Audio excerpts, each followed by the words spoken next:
Okay, the second activity I was going to do with you, but was unworkable due to numbers, had to do with the geography of Ireland and a little bit of place names to give you an idea.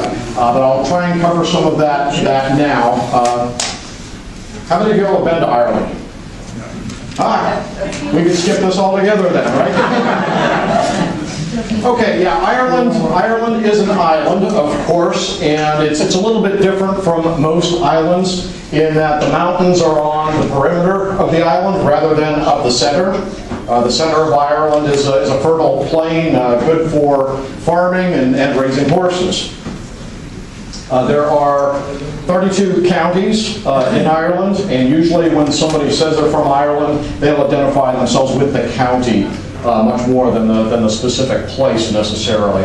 And so there are a bunch of counties. I put four of the key cities that you've probably heard of. Belfast is in the north, Dublin in the east, Cork in the south, and Galway in the west.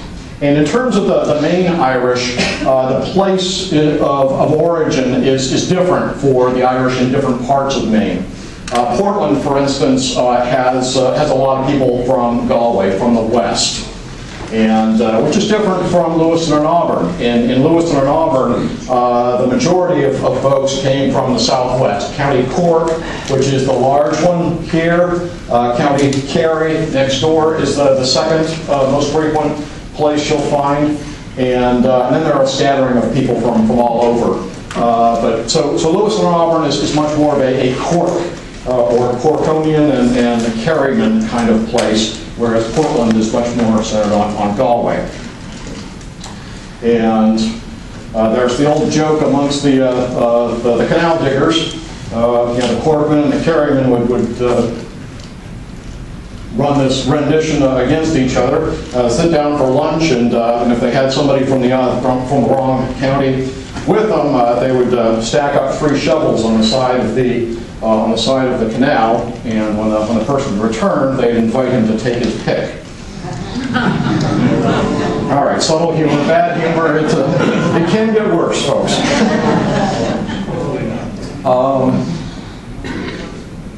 So most of the Irish in this area came from the County Cork and County Kerry areas, and had a few from Limerick as well.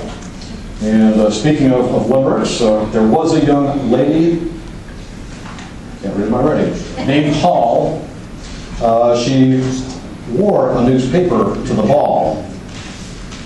The dress caught on fire and burned her entire, front page, sporting section, and all.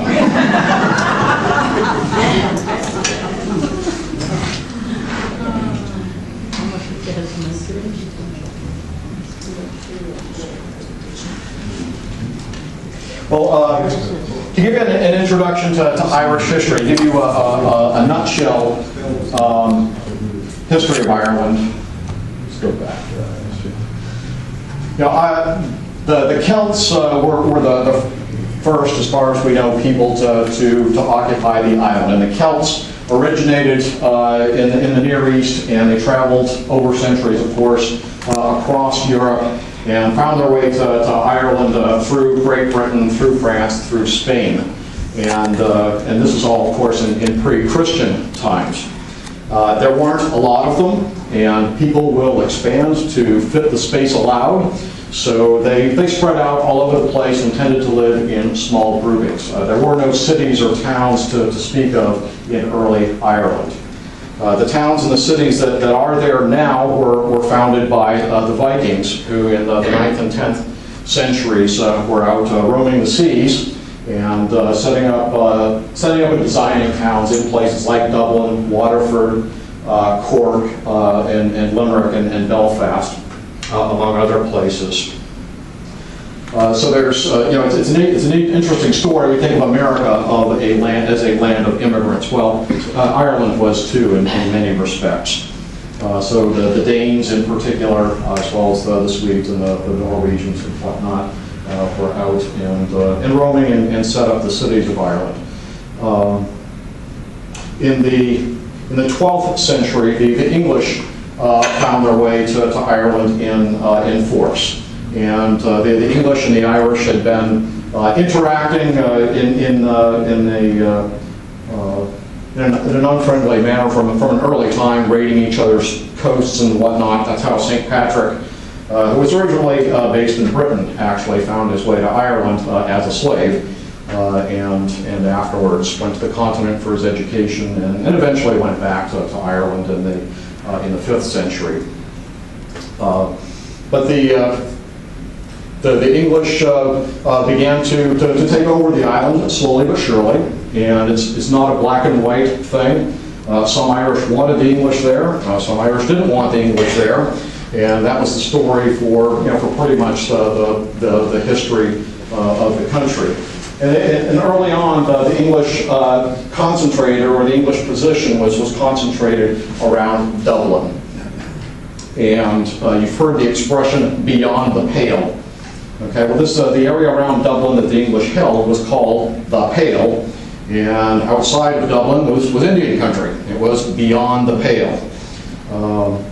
Another phrase associated with the English coming to Ireland is by hook and by crook. Okay, there are two locations in southeast Ireland with the names Hook and Crook, which is where the English landed early on in the 12th century.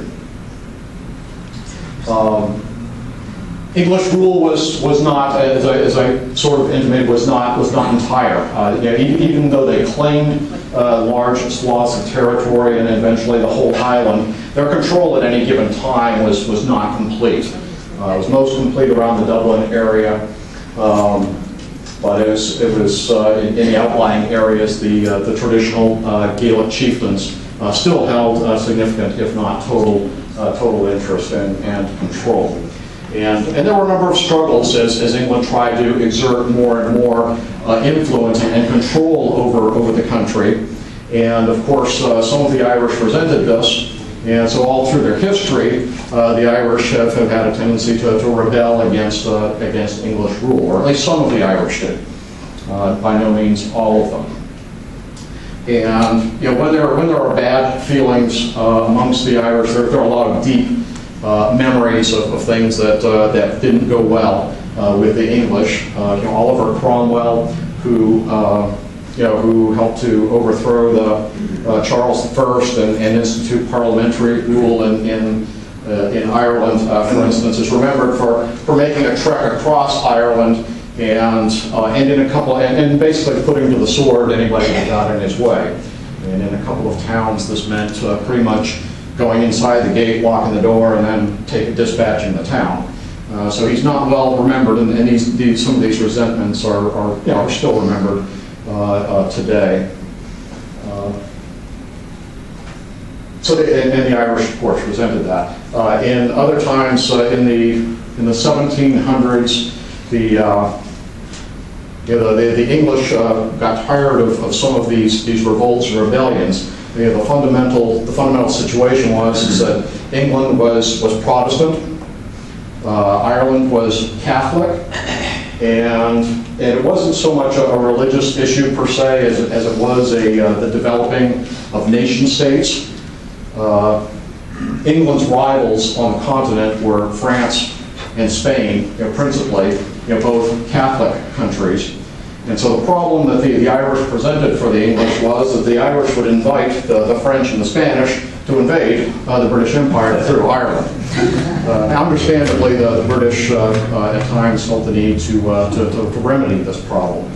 In the 1700s, they passed a series of laws called the penal laws that made it illegal, basically, to be Catholic or to practice Catholicism, and almost made it illegal to be Irish. Some of the laws were pretty strict on those matters. And the way the English attempted to gain control of the island was through plantation. Much the way they did here in America, they would bring large groups of people and try and set them up on plantations in different parts of the country. That worked to a better extent in the northern part of the island than it did in the south.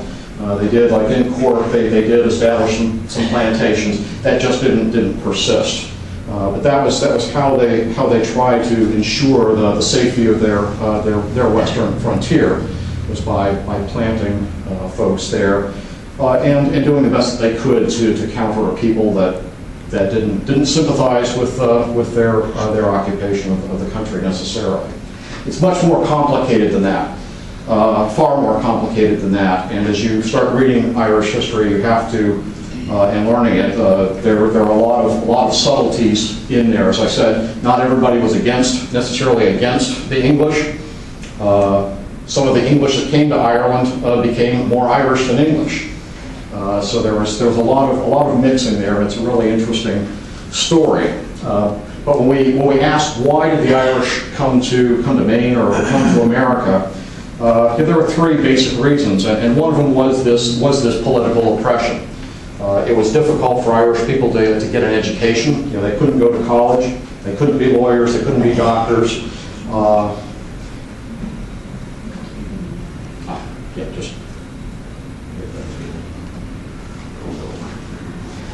So they didn't really have much of a future, and they weren't governing themselves, so they figured they might find better opportunities elsewhere. Another reason that they came here and other places was disease. You know, simply disease. You know, when medicine wasn't as good as it is today, you couldn't solve things by taking a pill. And if cholera broke out and your community was affected, and you really didn't have any place to go locally to escape it, why not hop on a ship and go someplace else? As a third reason was simply in the later years in the 19th century was just overpopulation. The potato found its way to Ireland from South America, and it's a simple food that grew readily and well in Ireland, so you didn't have to be anybody to survive on potatoes. And so the population exploded, and this was a very difficult problem, became a very difficult problem during the 19th century. You know, as large families that were Catholic, and they had, you know, families of 8 or 10 or 12 kids. You know, what do these people do as they grow up?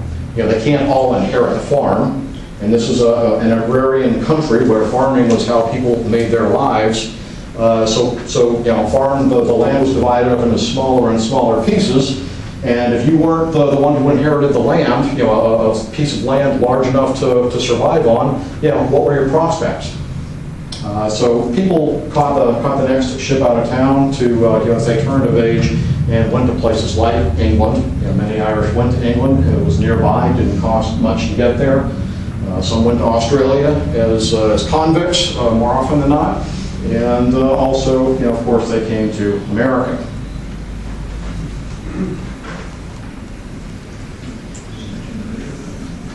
Now, the interesting thing about the Irish in Maine, you know, in school we're normally taught that the Irish came here during the famine, right? So what everybody understands is that the Irish came to America during the famine. Well, that's certainly true. Most of the Irish in Maine and in America can trace their families back to the famine. But there were Irish here long before that. In the early days, it was the Scotch Irish, Scottish people who had lived in Ireland for a spell. Their families may have been there for 100 or 150, 200 years, and then some of them came here and established communities in places like Belfast, which still exists. And there was a place called Cork in Maine as well, down on Merrymeeting Bay, that no longer exists. It's down where Dresden, in modern day Dresden, Maine.